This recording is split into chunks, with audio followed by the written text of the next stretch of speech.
Hey everyone, today we're going to be talking about the November 2022 Study Watchtower produced by Jehovah's Witnesses. But before we get started, I want to read to you a completely unrelated excerpt from a Jehovah's Witness publication. After the first century, people were without divine direction. Many churches were established, but they did not lead people to the true knowledge of Jehovah and Jesus Christ. Parts of the Holy Scriptures were corrupted or lost. We now live in a time when true worship has been restored. But unlike the churches in times past, Jehovah's organization will not be overcome by general apostasy. The scriptures teach that true worship will never again be destroyed. Daniel 2:44. Although there will not be another general apostasy from the truth, we must each guard against personal apostasy by following direction and constantly strengthening our faith through daily Bible reading, prayer, and the preaching work. Now, I'm not going to tell you which publication this is from until the end of the video because there's going to be a twist ending. So, look forward to that. Anyway, the article we'll be discussing is entitled Let Nothing Separate You from Jehovah, and it is, in a word, distressing. In several more words, it is rife with misinformation, deceptive rhetoric, and serves to further isolate and insulate its members from any criticism of a group which has been increasingly in the crosshairs for human rights violations and cover-ups of child sexual abuse. So we're going to look at some of the claims made in the article and see whether or not they are true. Now, I know some active Jehovah's Witnesses peek at the channel from time to time, so as we go through this, one thing I'd like any witnesses watching to do is this. Pretend any other religion wrote this article and see if you would find it convincing based on its rhetoric alone. Obviously, I'm coming into my criticism of this article with a bias against Jehovah's Witnesses, and obviously you're coming into the video with a bias toward them.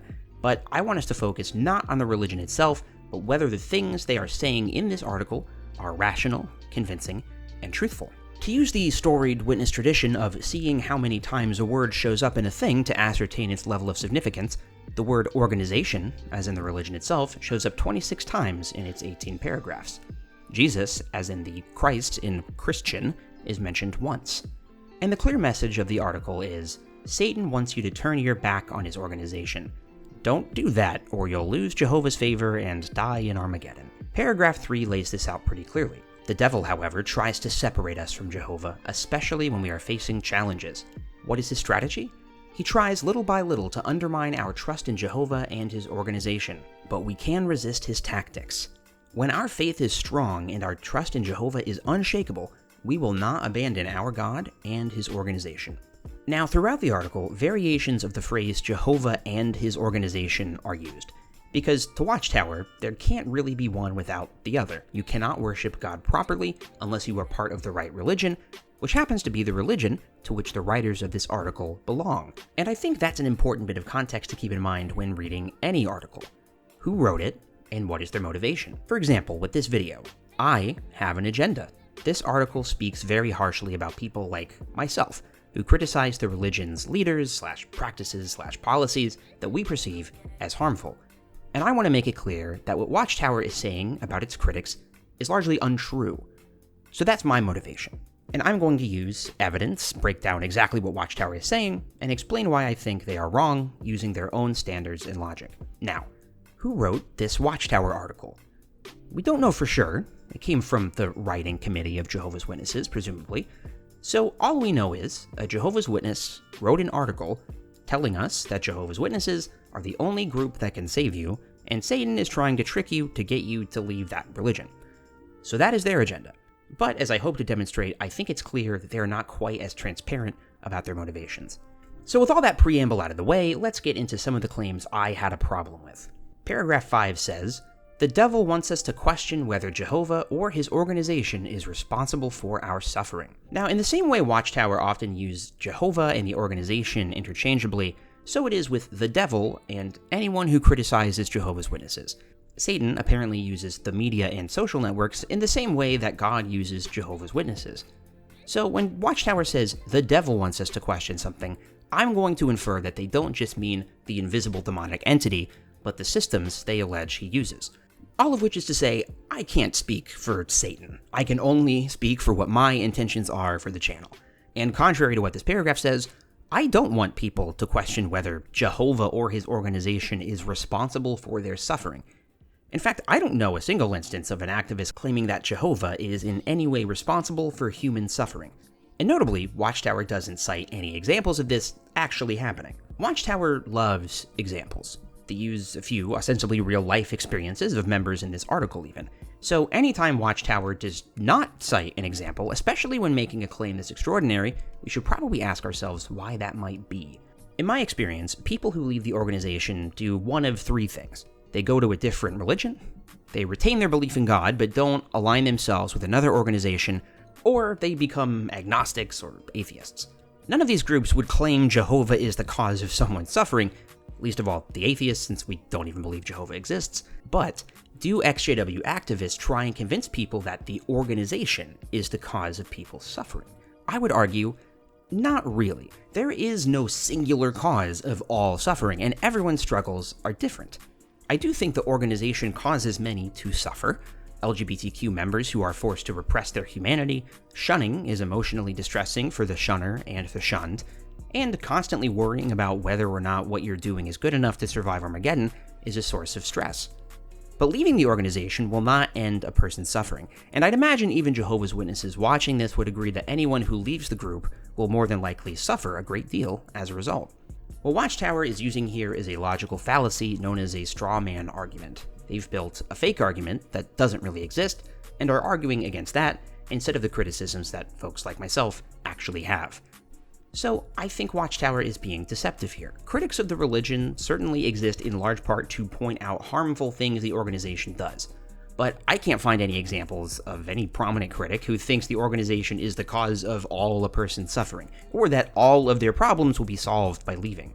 Let's move on to the next point I had a bit of an issue with. They lay out a story from someone called Shirley, name has been changed, who had a very small momentary crisis of faith. Shirley's family was poor and, at times, struggled to obtain enough food. A relative tried to undermine her trust in Jehovah. He said, "You say that God's Holy Spirit is helping you, but where is the help? The family is still poor. You are wasting your time preaching." Shirley admits, "I ask myself, does God care about us or not?"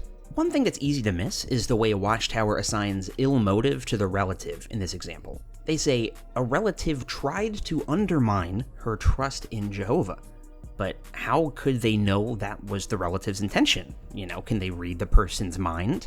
You're still poor, so how exactly is God helping you? Could very well have been an earnest question. And I'm sure witnesses would agree that why does God allow suffering is one of the things that people are most interested to know in the ministry. This could have been an opportunity to, as they say, give a witness. But because this question made Shirley question God's love, it is retroactively interpreted as a malicious attack from an opposing family member who had some sick desire to undermine Shirley's trust in God. And it should be said that the question that the relative asks is the sort of question that Watchtower naturally invites. Their publications and videos often speak of miraculous experiences where a brother or sister are struggling financially, but then Jehovah miraculously provides for them in some way. So why does he do that sometimes, to some people, but not Shirley? This is a fair question. How have you been? We've been good. It's like Jesus said, we always have enough to pay the bills, and sometimes even a little extra. But by framing it the way they do, Watchtower subtly plants the idea that any person asking a critical question is not a good faith actor, but an obstacle to your faith, someone who should be dismissed as a stumbling block. Also, this is a completely nitpicky point, but if they're going to go through the trouble of not using Shirley's real name and using an example so vague that it could apply to nearly any poor person, why not say who the relative was? Why couldn't they have said Shirley's aunt or her son posed this question? How do we know this experience is even true if all the details have been sanded off? Not very good writing, in my opinion. The next point I want to talk about is in the same paragraph, but this time we want to look at the blame Watchtower assigns to Jehovah's Witnesses. If you stick to your spiritual routine, you too will not allow hardships or doubts to separate you from Jehovah. This is pretty black and white. If you stick to your spiritual routine, says Watchtower, you will not allow hardships or doubts, etc. And this means if you encounter information that causes you to question your beliefs, it's not because the beliefs don't hold up to scrutiny, it's because you are failing. You are not sticking to your spiritual routine, because a person who does that would not allow anything to lead them down that path. And that seems a bit unfair. Let's move on to paragraph 8. By means of the media and social networks, our enemies spread lies or misinformation about responsible brothers in Jehovah's organization. Some brothers have been arrested and charged as criminals. The first century Christians faced a similar situation when the Apostle Paul was wrongfully accused and arrested. How did they react? The first obvious question one might ask is, what are these lies? What are these lying liars lying about? Watchtower doesn't say. You might also ask, who are the responsible brothers who have had misinformation or lies spread about them? If innocent men are having their good names besmirched by fake news, seems like a good opportunity to clear their names. Watchtower doesn't say. This is not very helpful, to say the least. You can't debunk a lie if you're not told what the lie is. But it's clear Watchtower is implying that some of its responsible brothers have been arrested and charged as criminals due to misinformation and lies spread by social networks and the media at large. You may have noticed I said implied there, because while that's definitely what they are intending the audience to glean, legally, you might say, they don't say it outright. Pay attention to what the words mean. Remember, we talked about media reports and how these are very often carefully worded to avoid a lawsuit. We in fact have two separate statements, and one of them is true.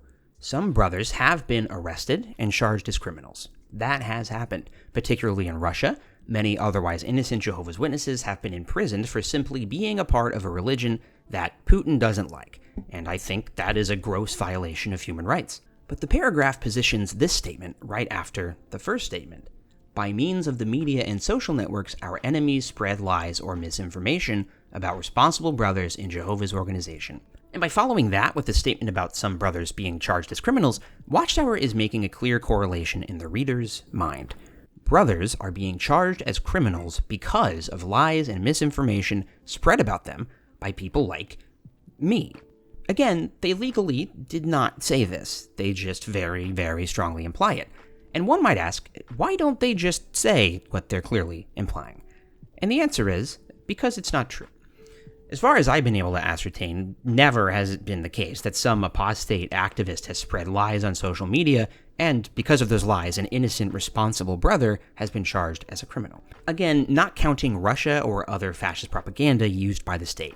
And I don't think that's what Watchtower means either, given how they include social media in the mix, and how they later go on to use Russia as merely an example of this problem, but not the problem itself. And I think it's important to establish that Watchtower is talking about what they would call apostate content, not just exclusively unjust laws in authoritarian regimes. I posted about this paragraph on my Facebook page, and one brave Jehovah's Witness insisted that this only applies to Russia. I think this is pretty clearly not the case. First of all, because this follows an increasingly common trend of Watchtower warning its members about supposedly prevalent lies being spread about the religion online. We're going to discuss two of the subtle means Satan uses to weaken our faith: apostasy and negative reports about Jehovah's Witnesses in the media. But secondly, why were Jehovah's Witnesses in Russia charged as criminals? Because the state made their preaching illegal. So even though the law is immoral, some witnesses were charged as criminals because what they were doing was legally criminal.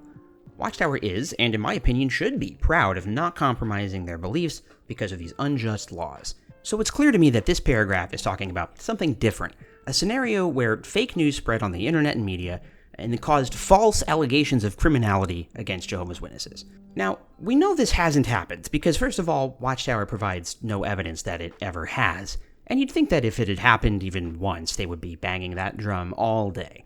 In the United States, at least, where most of the responsible brothers are, if a media outlet spread a provable lie about a minority religion that resulted in criminality or imprisonment, let's just go ahead and say it would be a very big story that any journalist would be eager to cover. But maybe Watchtower knows something we don't, so let's make sure we take their claims seriously. Watchtower mentions the media in social networks. Now, people on social networks can say all kinds of things. Sometimes they speak of their own personal experiences as if they're universal, and that can be interpreted as a lie, I guess. I once saw on social media somebody say that witnesses aren't allowed to watch Star Wars. Now, that's not necessarily true, because plenty of witnesses watch Star Wars, but some were raised in an environment where they were not allowed to watch it, so that was true for that person. But that's generally the kind of lie or misinformation that I see on social networks regarding Jehovah's Witnesses. Let's focus on the media. Does the media, intentionally or unwittingly, spread lies and misinformation about Jehovah's Witnesses? No. I'm sure occasionally an article gets some aspect of one of their doctrines wrong, but firstly, I can't actually find any examples of this happening, and I've done a fair amount of digging because I was actually hoping to find one to kind of give a point to the Jehovah's Witnesses here. I thought that would help my argument. And secondly, when a journalistic publication or outlet gets something wrong, they're generally required to print a retraction or a correction. Most of the articles and videos I found were from local news outlets covering a Jehovah's Witness convention coming to their area, witnesses returning to preaching after the hiatus caused by the global health crisis, and things like that. Most of the reporting was actually about the Russia ban, and other than Russian state media, of course, the international press was unanimously on the Jehovah's Witnesses' side. And there's no misinformation to be found in the more puff piece articles, probably because they rely heavily on quotes from Robert Hendricks, the media spokesperson from Watchtower, or local elders or governing body members. But what about more critical reporting about Jehovah's Witnesses? Well, recently there's been a fair amount of that in Norway. Witnesses were recently defunded for what the Norwegian government deemed human rights abuses, mostly stemming from the disfellowshipping arrangement. I made a video on this, but a quick note, it's not that Jehovah's Witnesses were banned. I want to note that for any witnesses watching. They just aren't given free money by the government anymore for a variety of reasons. Now, Jehovah's Witnesses may think that disfellowshipping is good, and the Norwegian government, and basically everyone else in the world, by the way, may think it is inhumane, but there's no lying happening here. Watchtower went to court many times, and even wrote rebuttals to the state's arguments that were published in Norwegian papers. And notably, no one was charged as a criminal or thrown into prison. The Telegraph recently finished publishing a series of stunning exposés and podcasts on the UK branch's cover-ups of CSA. They cite their sources, talk to the victims, quote from Jehovah's Witness publications and media spokespeople, and use court records. There are no lies to be found in these articles and podcasts. And the only people who were charged as criminals were actual criminals who did crimes. The Telegraph is just reporting that these things, happened. And journalists reporting that things that happened did, in fact, happen seems to be Watchtower's real bone of contention here, because many of the articles you'll find, if you search on Google News, will be reports of Jehovah's Witness men being arrested for being pedophiles, and Jehovah's Witnesses leadership trying to cover it up, and arguing fervently their constitutional right to do so. And if you're a witness watching this, you're probably thinking they would never do something like that. First of all, I would recommend checking. Just check and see if that is true, do some research. Also, they're doing it right now in this article in front of your face. They're telling you that the media is spreading all these lies, except they won't tell you what the lies supposedly are, and also sometimes there are nice pieces in the media about how lovely the conventions are because apparently Satan wasn't controlling that particular media outlet on the day those articles were published. This conflation of unflattering press with lies gives witnesses carte blanche to dismiss any negative piece of information about Jehovah's Witnesses in the media or on social media on the grounds that it's likely a lie from Satan. They are training their members to instinctually disregard any report they may come across that even appears to be critical of the organization because it's probably a satanic lie. And this is shown more outright in another recent article. Watchtower goes on to compare, with abandon, seemingly any and all convicted Jehovah's Witnesses as modern-day Apostles Paul. And I have two questions for witnesses here. One, what about the witnesses who were charged as criminals because they actually did crimes, and admitted to their crimes under oath and were incarcerated?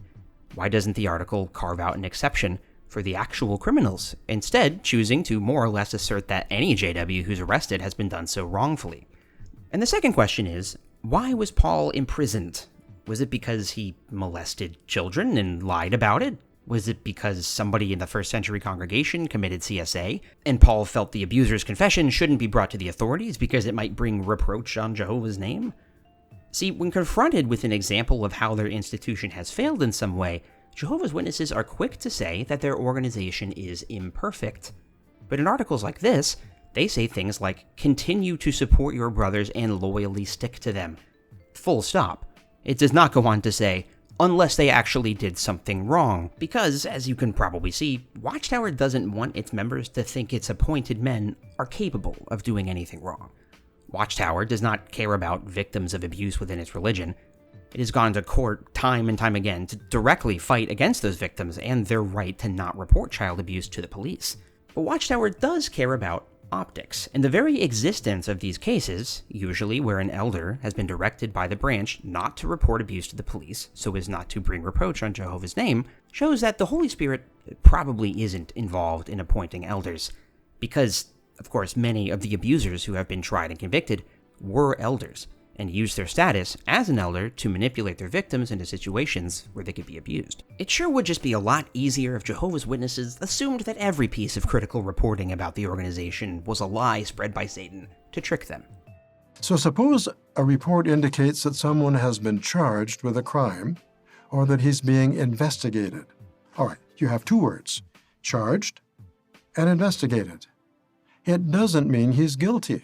Or suppose that someone is convicted and put in jail. Well, that would apply to our young brothers in Korea, wouldn't it? They were convicted and jailed. And what was their crime? They refused to kill someone? Did they do anything wrong? Or someone is found guilty by men, as Jesus was. It doesn't mean that he's guilty in the sight of God. I'm afraid I've saved the worst for last here.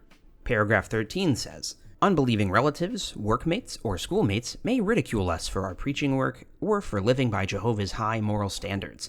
They may say, I like you as a person, but your religion is too strict and out of touch with reality.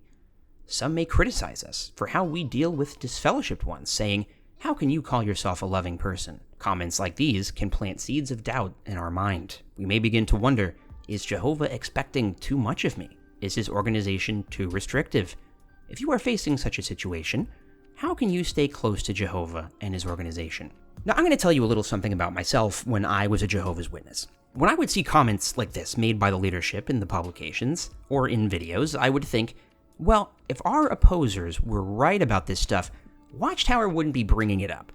The very fact that they brought up these criticisms somehow made them less valid to me. It gave the impression of transparency. But notice how they answer these difficult questions. They don't. At a base level, they've told their audience that Satan is trying to trick them with lies so that they'll leave the religion. So, by their logic, anyone asking these questions is a bad faith actor who shouldn't be taken seriously. Their first line of advice is, be determined to uphold Jehovah's standards. So if someone says disfellowshipping doesn't sound very loving to me, you can just be determined to disagree with them and not examine whether they may have a point. Watchtower's advice is just to be bullish and hard-headed about it, refusing to consider the possibility that you or your church may be doing anything harmful. It makes me think of something we would say a lot in the ministry.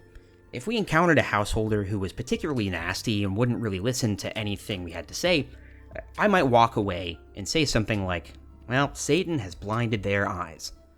To me, I was trying to show them absolute truth from the Bible, but the person was refusing to listen or engage with me. That kind of householder came off as incredibly ignorant, and maybe more afraid of being wrong than confident that they were right. Whereas if I had a long conversation with, say, an atheist who disagreed with me on everything, but listened to what I had to say, I at least felt like the person wasn't obstinately disagreeing with me no matter what I would say. Now let's engage with Watchtower's argument here. They present these questions, saying they might plant seeds of doubt, but then they don't really engage with the questions at all, and we might ask, is doubting a dearly held belief bad? Jehovah's Witnesses watching this should have answered no. The entire point of going door to door is to get people to doubt the beliefs they have already, the Trinity, hellfire, so that you can show them from the Bible why those things aren't true, and in the case of hellfire, potentially harmful. So even witnesses agree that doubting something can be good. It can cause you to reflect on why you believe what you believe, and if you actually believe it, or are just repeating it because you're worried about what might happen to you if you don't. So, what might happen if a Jehovah's Witness starting to doubt that the disfellowshipping arrangement is scriptural or not loving? Well, there's a chance they may come to the conclusion that it is, in fact, harmful and not loving or based on scripture even. And if they came to that conclusion, if they found that this part of the truth wasn't actually true, what might happen? We all know the answer. The article goes on to describe the experience of a woman named Bridget who went through a series of tragedies. Unexpectedly, her husband died. Later, one of her daughters died of cancer at just 12 years of age. To make matters worse, Bridget's relatives blamed her for these events. They claimed that if she had not become one of Jehovah's Witnesses, all those tragedies would not have happened. Still, she kept trusting in Jehovah and remained close to his organization. This is a very sad story. But there's one thing we don't know, whether or not Bridget's non-witness relatives were right. Because sometimes witnesses do die specifically because of their religious conviction that Jehovah hates blood transfusions, that it would be better to die now and get everlasting life later than to only live a full life here in this terrible satanic system of things. Because here's the thing, it's generally impolite to call someone's religion harmful, but just because something is impolite or makes someone feel uncomfortable doesn't mean it's not true. Maybe this family was the most nasty, horrible family in the world and they were completely incorrect about what they said. And if you're a Jehovah's Witness, that's the only version of the story you're allowed to believe. You're not allowed to check, you're not allowed to wonder, to question, to probe. Or rather you are, so long as you come to the pre-approved conclusion. Let's do a little recap. Watchtower says there are lies being told about Jehovah's Witnesses, but doesn't say what those lies are. They imply that misinformation on social media and news outlets is getting innocent witnesses charged as criminals, even though they don't cite any evidence of that happening, and in the one case of it happening in Russia, they were charged as criminals because what they did was a crime. They say responsible brothers, but that's a bit vague. That could apply to ministerial servants, branch overseers, or governing body members. And even as they say lies have been spread about these men, they make no effort to clear their names, or name their names. Watchtower says Satan wants to drag people out of the organization through lies and manipulation. Again, I can't speak for the invisible demon man, but I can say that as someone who Watchtower accuses of being an agent of the guy I don't believe in, I can earnestly say that I obsess over my wording in these videos, making sure I say everything exactly right, that I cite every source, because I know that Jehovah's Witnesses are eager to dismiss everything I say, exactly because of articles like this. I know when I started watching videos like this, I desperately wanted to not believe anything they had to say and was eager to turn them off at the first sign of even a minor grievance. The point of this channel, and the hundreds of other channels like it, is just to exist. Nobody forced you to click on this video. I'm not persecuting you, I'm just putting this out there in the ether, and you can either take it or leave it. You can even call me names in the comments and ridicule me if you want. My wife does it all the time. I felt like I needed a joke there, but she's very nice to me. And here's where I want to check back in with Jehovah's Witnesses watching this video. With claims this broad, vague, and lacking in evidence, couldn't any religion make these same claims? Couldn't the Catholic Church publish an article exactly like this and just swap out the JW specifics with Catholic specifics? If this is a problem unique to Jehovah's Witnesses, why can't they point to any unique examples? Not even the Russia ban is unique to Jehovah's Witnesses. It applies to any church other than the Russian Orthodoxy. And sure enough, non-witnesses have been thrown into prison for their faith too. So that quote I read at the beginning of the video, the one about apostasy setting in after the first century, but true worship being restored with the foundation of Jehovah's Witnesses, well, here's the twist ending. I lied. I know, typical apostate, right? That was an article I found on latterdaysaints.org. And I just replaced all the Mormon-specific words with JW-specific words. They use, literally, the exact same logic witnesses do to explain why their church is true. Most churches teach that they are the one true religion, and that their enemies are being controlled by Satan to mislead people away from Christ, or Jehovah, or Donald Trump.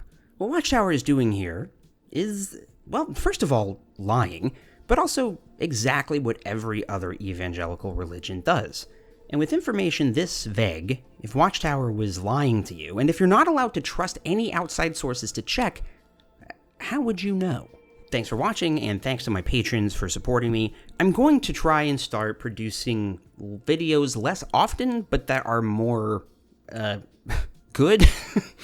What's the best way to say that? I want to make I'll probably release a video every other week, but try and have it be a proper video essay, not necessarily narration like this, but just something with more writing and sourcing and stuff put into it. So please do subscribe to the channel. Liking the video and commenting helps a great deal. And if you want to follow me on twitch.tv/altworldly, I like to do some streams about like the week's Watchtower and what other kind of crazy stuff is going on in Witness World. So thank you and goodbye.